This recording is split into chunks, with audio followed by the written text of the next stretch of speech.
jeune, vous venez de commencer dans le ministère et vous avez la fougue de l'Évangile et vous aurez pu aller au Moyen-Orient ou ailleurs. Pourquoi avoir choisi les Mascarins, Maurice Laragnon et Rodrigue pour votre ministère? Parce qu'il y a eu une direction toute particulière du Seigneur pour que je vienne ici, car je ne connaissais ni La Réunion, ni Maurice, ni Rodrigue. Et par conséquent, je n'avais pas du tout l'intention de venir comme cela, surtout que je ne cherchais pas à me promener. Mais je cherchais à servir Dieu et à répondre à son invitation et à son appel. C'est la raison qui m'a poussé à venir ici, d'abord à La Réunion, 1966, puis ensuite à Maurice en 1967, et puis ensuite à Rodrigue en 1969. Mais ça a été une direction de Dieu. Et il me semble que dans le travail du Seigneur, s'il n'y a pas un appel et s'il n'y a pas une direction du Saint-Esprit à la base, eh bien notre travail sera toujours vain dans le Seigneur. Il y aura peut-être de l'effervescence, mais ce ne sera pas l'œuvre de Dieu.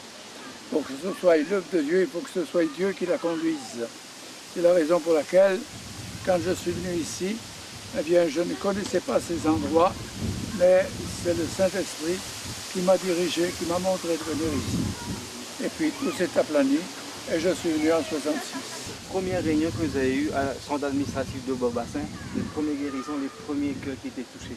Cette ambiance-là à l'époque. Oui, c'est quand nous sommes venus à l'île Maurice en 67, nous avions déjà l'expérience de la grâce de Dieu et de l'intervention de Dieu par sa puissance pour la guérison des malades.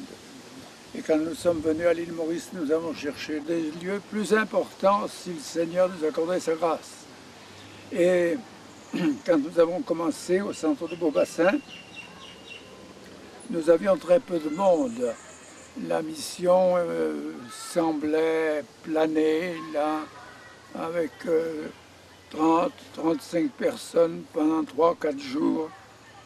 Et puis le 5e jour, le Seigneur m'a, ou le 4e jour, le Seigneur m'a conduit à prêcher sur la délivrance des démoniaques. Et dans la salle, il y avait 4 personnes possédées. Moi, je ne le savais pas.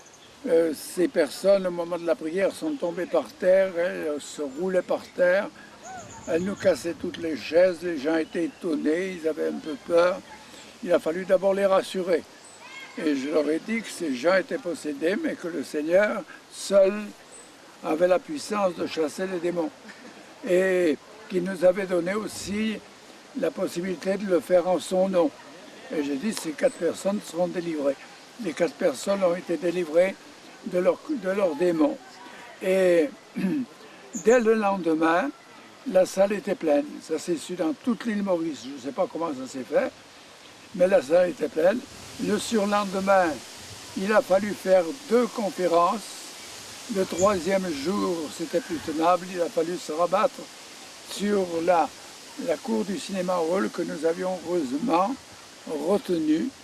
Et c'est là que nous sommes allés, puis la mission a monté pour atteindre son apogée. Autre chose, quel est votre état d'âme 35 ans après, venir à Maurice, voir la floraison de l'œuvre, voir tous ces gens comme la soeur a dit ce matin, toutes ces guérisons, toutes ces merveilles. Quel est votre état d'âme? Comment vous ressentez? Ben, quand nous commençons une mission à quelque endroit, là au bout de 5 ans, nous avons été interdits à Maurice. Mais quand nous venons à l'île Maurice, quand nous venons dans un endroit pour prêcher, eh bien, nous prêchons toujours avec espérance. Celui qui sème, il sème avec l'espérance de récolter. Il sait qu'il va y avoir une moisson après, sinon il ne sèmerait pas. Donc quand nous semons, nous, c'est parce que nous savons qu'il y aura la moisson. Aussi, le fait de voir l'œuvre grandir, eh bien pour nous, ça ne nous étonne pas trop parce que c'est biblique, c'est normal. L'évangile est une semence de vie et par conséquent, elle porte son fruit. Elle se propage et finalement, eh bien, les œuvres les œuvres se développent. Et c'est ainsi que nous voyons aussi bien des serviteurs de Dieu qui se lèvent que des gens qui se convertissent et les églises s'accroissent par l'assistance du Saint-Esprit. Le tournant, il faut faire attention à ce virage, de bien le négocier.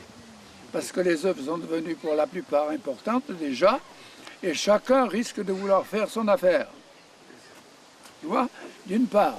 Puis ensuite, si c'est pas ça, on risque d'enfermer l'Église dans des systèmes. C'est mauvais. Il faut faire attention de bien rester d'aplomb sur l'Évangile, bien d'aplomb sur le Saint-Esprit. Le Saint-Esprit, c'est pas tout le tapage et l'effervescence que l'on connaît parfois. Le Saint-Esprit, c'est une réalité glorieuse, c'est une puissance de vie qui nous permet de prêcher l'Évangile et puis de prier pour les malades et de chasser les démons au nom de Jésus. Et puis, c'est ainsi que l'œuvre doit s'accroître, par l'assistance du Seigneur.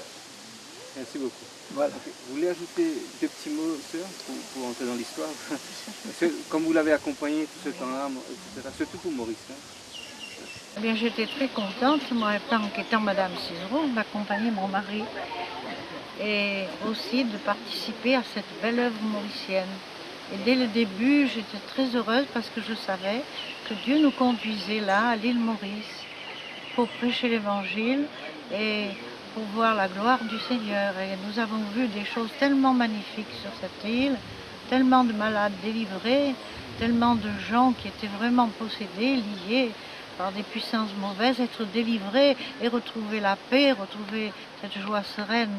Oui, j'ai vu des choses merveilleuses et j'étais contente de pouvoir suivre mon mari, de pouvoir l'assister, pas en prêchant peut-être, mais en priant surtout pour lui, afin que Dieu lui donne la force et lui donne cette autorité dans le message par l'onction du Saint-Esprit. Et je me rappelle, j'ai des très bons moments, j'ai des souvenirs qui ne s'effaceront jamais, qui seront toujours là. Et aujourd'hui, quand je vois cette belle œuvre, quand je vois les salles pleines, les chrétiens louer Dieu, je me dis, il manquait une louange dans l'océan Indien, il manquait la louange mauricienne, et maintenant elle y est pour Dieu, parce que ceux qui le louent, c'est ceux qui ont été sauvés, qui ont réalisé la présence de Dieu, qui ont réalisé le Dieu vivant et vrai, le Seigneur de gloire, et qui sont sauvés et qui appartiennent au Seigneur.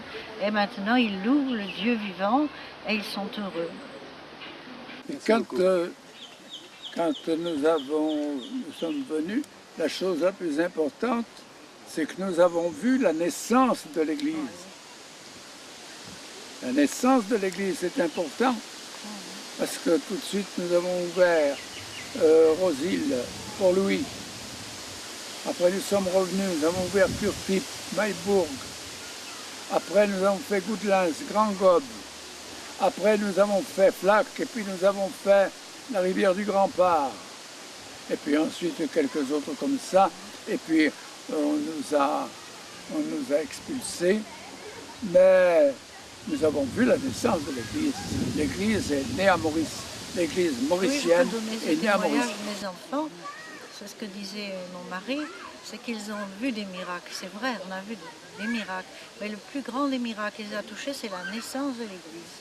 Comment c'est sorti, comment des serviteurs de Dieu après se sont levés, comment ils ont prêché, comment à leur tour ils enfantent d'autres serviteurs de Dieu. Comment les gens ont été baptisés du Saint-Esprit, oui. Comment ils ont, tu vois, voilà.